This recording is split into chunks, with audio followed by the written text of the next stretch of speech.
Avant que l'on démarre l'épisode du jour, je tenais juste à te dire que TPN est enfin sorti. TPN, c'est une méthode en 7 étapes qui va te permettre d'être autonome avec ta nutrition en créant ta propre stratégie alimentaire pour atteindre tes objectifs, que ce soit augmentation des performances sportives, perte de poids, prise de muscle, etc. Sans suivi et sans coach. TPN est actuellement disponible, je t'invite à cliquer sur le lien dans la description du podcast, c'est vraiment quelque chose à ne pas louper si tu ne souhaites pas être suivi mais que tu souhaites vraiment step up ta nutrition. Et maintenant, place à l'épisode du jour. Et salut à toi, j'espère que tu vas bien. Aujourd'hui on se retrouve pour un nouvel épisode du podcast Nourris ta santé. Et aujourd'hui, premier épisode sur le magnésium. Je décide enfin de parler du magnésium et je suis un petit peu, pas choqué, mais j'étais persuadé que j'avais déjà fait des épisodes sur le magnésium et au final non, je n'en ai pas fait, alors que pourtant c'est un des minéraux que j'ai étudié il y a le plus longtemps et pour moi c'est un des plus importants on va dire, avec notamment les carences actuelles etc. qu'on retrouve dans les populations. Et j'en avais pas encore parlé, donc je vais enfin pouvoir parler du magnésium et comme d'habitude quand je parle de nutriments, je fais plusieurs épisodes, c'est-à-dire que je fais le premier épisode par rapport aux fonctions, ce qui va être le cas d'aujourd'hui. Je vais faire ensuite la semaine prochaine un épisode sur où est-ce qu'on trouve le magnésium et j'en ferai peut-être un sur la supplémentation. Voilà, ça dépend si ça vous intéresse ou pas, mais je pense que ça peut être intéressant, donc reste à voir, mais sinon, si ça t'intéresse, n'hésite pas à m'envoyer un message pour que je le sorte le plus rapidement possible. Mais en tout cas, il y aura déjà les 2 premiers épisodes, ça c'est sûr, et le troisième sortira forcément un jour ou l'autre, mais ça dépend si je le crée maintenant ou pas. Donc n'hésite pas à m'envoyer un message si tu veux que je le sorte, et sinon je t'enverrai le lien si je l'ai déjà créé.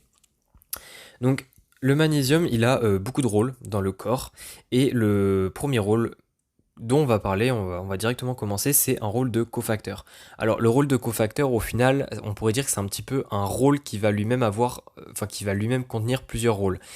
En fait, un cofacteur, le magnésium, en tant que cofacteur, il va permettre euh, aux enzymes, aux réactions de se faire dans le corps. C'est-à-dire que c'est... comment est-ce que je pourrais trouver la métaphore? C'est un petit peu, si tu veux, en gros, pour faire une réaction, imaginons la réaction, quand elle est terminée, tu réussis à ouvrir une porte, et bien évidemment, il faut des enzymes, il faut des substrats, etc. C'est-à-dire qu'il faut des molécules pour qu'avec les enzymes du corps, on puisse en fabriquer d'autres molécules à partir de celles-là. Et ça, c'est un petit peu la clé, on va dire, qui permet de faire ça. Sauf que le magnésium, lui, en fait, c'est quelque chose qui va s'additionner à la clé, c'est-à-dire qu'en fait, ta clé va rentrer dans la serrure, mais il va te manquer un petit bout pour que tu puisses tourner la clé et ouvrir la porte. Et en fait, ce petit bout qui manque, c'est le cofacteur, qui est le magnésium. C'est-à-dire que sans le magnésium, la réaction ne va pas pouvoir se faire correctement, et ça va mener soit à des problèmes, soit à ce que la réaction ne se passe pas du tout. Et c'est pour ça que le magnésium est très important, et on pourrait même dire que la réaction est dépendante du magnésium, et on parle ici de plus de 300 réactions enzymatiques. Le magnésium avec le zinc, ça fait partie des minéraux qui sont vraiment très importants dans les rôles de cofacteurs, et le magnésium n'en fait pas exception, comme je l'ai dit. Et notamment, il intervient en tant que rôle de cofacteur dans beaucoup de fonctions dans le corps. Donc je vais t'en citer quelques-unes. Déjà la dégradation des macronutriments, donc tout ce qui est protéines, lipides, glucides. Alors c'est pas les trois, mais tout ce qui est glucides et lipides, enfin tout ce qui est glucides et protéines, pardon, c'est pas mal. Après il y a tout ce qui est régulation de la PTH, donc c'est la parathyroïde hormone. Donc ça c'est tout un cycle, hein. La PTH c'est aussi lié avec tout ce qui est calcium, vitamine D, etc. Mais le magnésium intervient aussi là-dedans au niveau, d'un rôle de cofacteur. Il y a aussi tout ce qui est l'oxydation phospholipidique. Euh, donc ça aussi c'est tout un sujet, mais bref, il y a beaucoup de rôles. Il y a aussi tout ce qui est lié à l'ADN, à la synthèse des protéines. Comme je l'avais dit, ça dégrade les macronutriments, mais ça participe aussi à la synthèse des protéines. Donc à beaucoup de choses, et aussi dans le système nerveux, tout ce qui est au niveau des neurones, le magnésium a une importance là-dedans pour que notre système nerveux puisse fonctionner correctement. Donc ce premier gros rôle qui regroupe plein de rôles au final fait que le magnésium déjà a une haute importance dans le corps. Alors évidemment les sous-rôles du rôle de cofacteur du magnésium, je ne vais pas les détailler, c'est-à-dire la PTH, tout ce qui est dégradation des macronutriments, etc., ça sert pas à grand chose.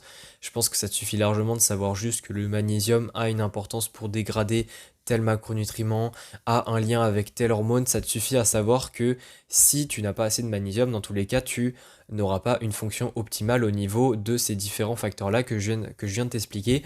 Donc ça sert à rien que je détaille. Par contre, je vais quand même détailler d'autres rôles qu'a le magnésium, qui n'est pas forcément lié essentiellement à un rôle de cofacteur, et qui sont des rôles qui ont, je trouve, l'importance, ou du moins qui méritent d'être détaillés.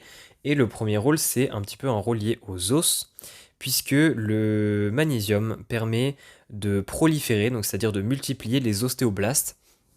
Donc en fait, les os, il y a différents types de cellules. Il y a les ostéoclastes et les ostéoblastes. Et les ostéoclastes, en fait, pour caricaturer, c'est des cellules qui vont consommer l'os, en quelque sorte.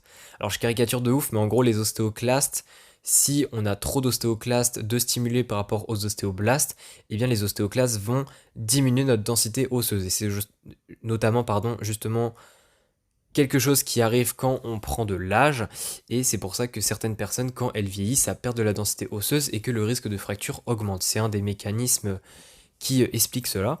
Et les ostéoblastes, justement, c'est les cellules qui permettent de construire de la densité osseuse, de la masse osseuse, et c'est justement ça que le magnésium va proliférer. Autrement dit, le magnésium a un lien avec la santé des os, pour résumer. Alors il y a aussi d'autres choses, hein, tout ce qui est phosphore, tout ce qui est calcium, donc phosphore inorganique, calcium, etc., vont se lier entre eux grâce en partie aux ions de magnésium au niveau de la surface des hydroxyapatites. Donc les hydroxyapatites, pardon, c'est la structure en fait des os, la structure un peu en cristal qu'ont les os, et qui permettent justement, si cette structure-là est bien faite, d'avoir des os qui sont solides, et donc de permettre d'avoir une bonne densité osseuse et d'éviter le risque de fracture, ce qui est aussi bien important pour les sportifs, hein, pour éviter les blessures, mais aussi pour les personnes qui souhaitent être en bonne santé, et c'est notamment encore plus important chez les personnes âgées, puisque la densité osseuse liée aux hormones, etc., a tendance à diminuer. Évidemment, ça dépend de plein de facteurs.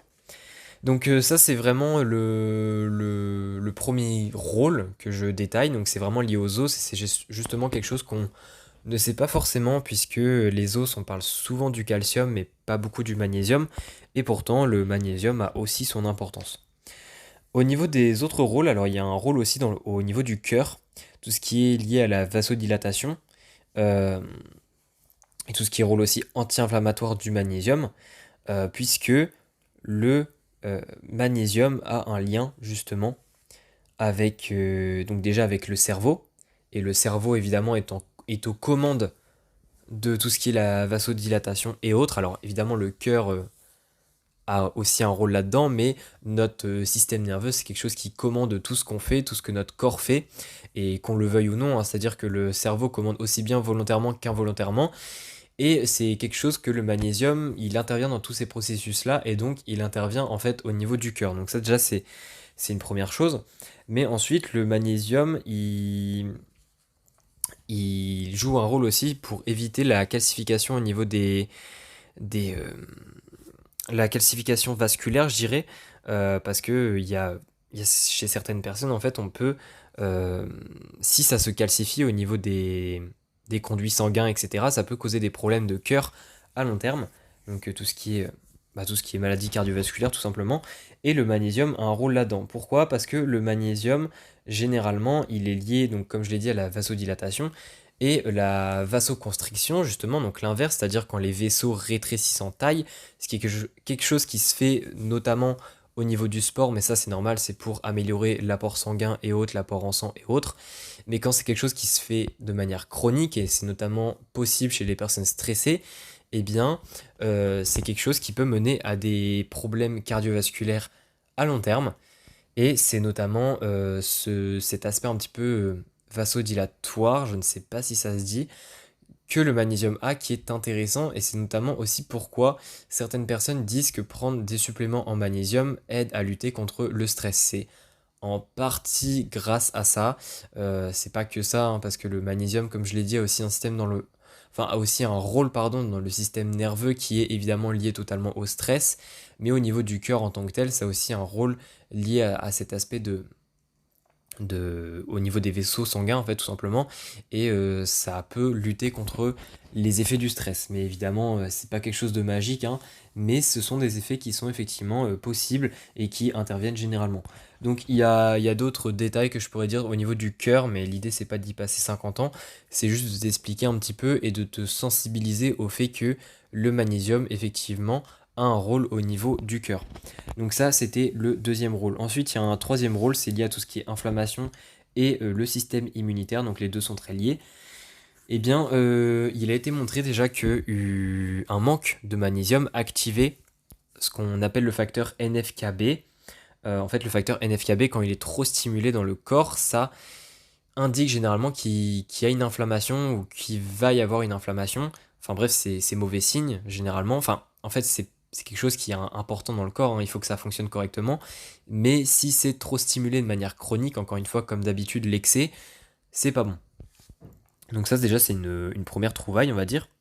Et que la déficience en magnésium ne fait pas que ça, elle augmente aussi le calcium intracellulaire. Et en fait, ce qui se passe, c'est que quand le calcium intracellulaire est notamment dans les mitochondries, donc dans les fameuses usines énergétiques de nos cellules, c'est-à-dire là où est produit l'ATP, la source d'énergie de notre corps, et bien si la concentration en calcium augmente de trop, avec en plus de ça une déficience en magnésium, parce que c'est cette déficience en magnésium qui a tendance justement à être liée à cette concentration en calcium trop élevée, eh bien ça va poser des problèmes au niveau des mitochondries, et ça peut notamment amener à tout ce qui est stress oxydatif, par exemple.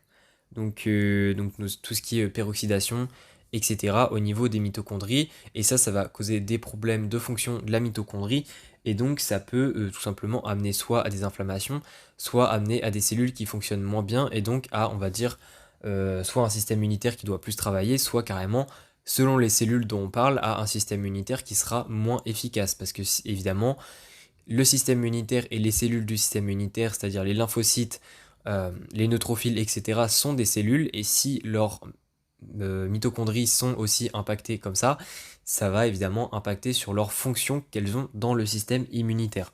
Donc il y a ça, qui a évidemment un rôle.